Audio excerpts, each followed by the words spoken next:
السلام علیکم ورحمۃ اللہ وبرکاتہ۔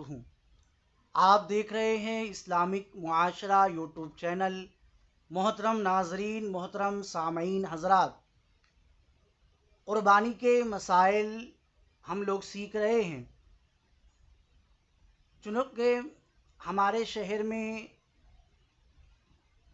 اونٹ کی قربانی کا اب رواج بہت زیادہ زور و شور میں آگے بڑھتے جا رہا ہے۔ اسی لیے اونٹ کے تعلق سے کچھ نئے مسائل بھی لوگوں کے درمیان میں ظاہر ہو جا رہے ہیں۔ بالکل اسی طریقے سے آج کل لوگ اونٹ کی قربانی کتنے سال والے پر ہے یہ مسئلہ معلوم نہ ہوتا ہے اور اونٹ لے لیتے ہیں۔ دیکھیے، اونٹ کے لیے 5 سال کا ہونا ضروری ہے۔ اونٹنی کے لیے بھی 5 سال کا، نر اور مادہ دونوں کا حکم 5 سال کا ہے۔ ایک دن بھی اگر کم ہوگا تو قربانی نہیں ہوگی، اگر زیادہ ہوگا تو یہ افضل ہے، اس لیے کہ اونٹ کی عمروں کا صحیح تعین وہی لوگ کر سکتے ہیں جو اس معاملے میں ماہر ہو۔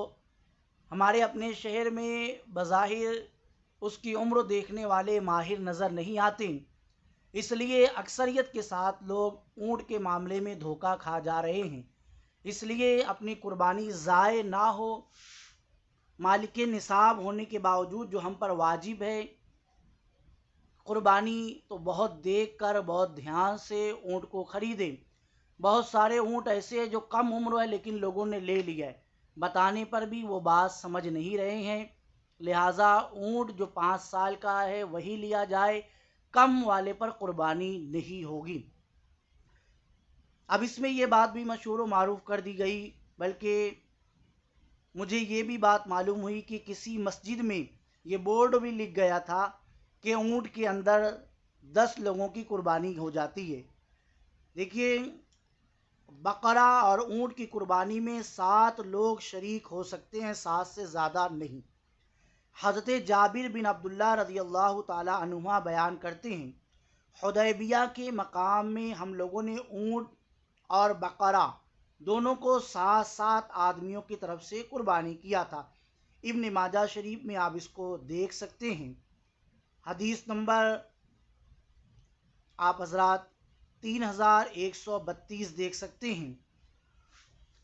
اس حدیث مبارکہ سے صاف طور پر یہ بات واضح ہو گئی کہ بقرہ ہو، بھینس ہو، اونٹ ہو، یہ بڑے جانور ہیں جس میں 7 ہی لوگوں کے لیے قربانی کی جا سکتی ہے، یعنی اس میں 7 لوگوں کا نام لیا جا سکتا ہے۔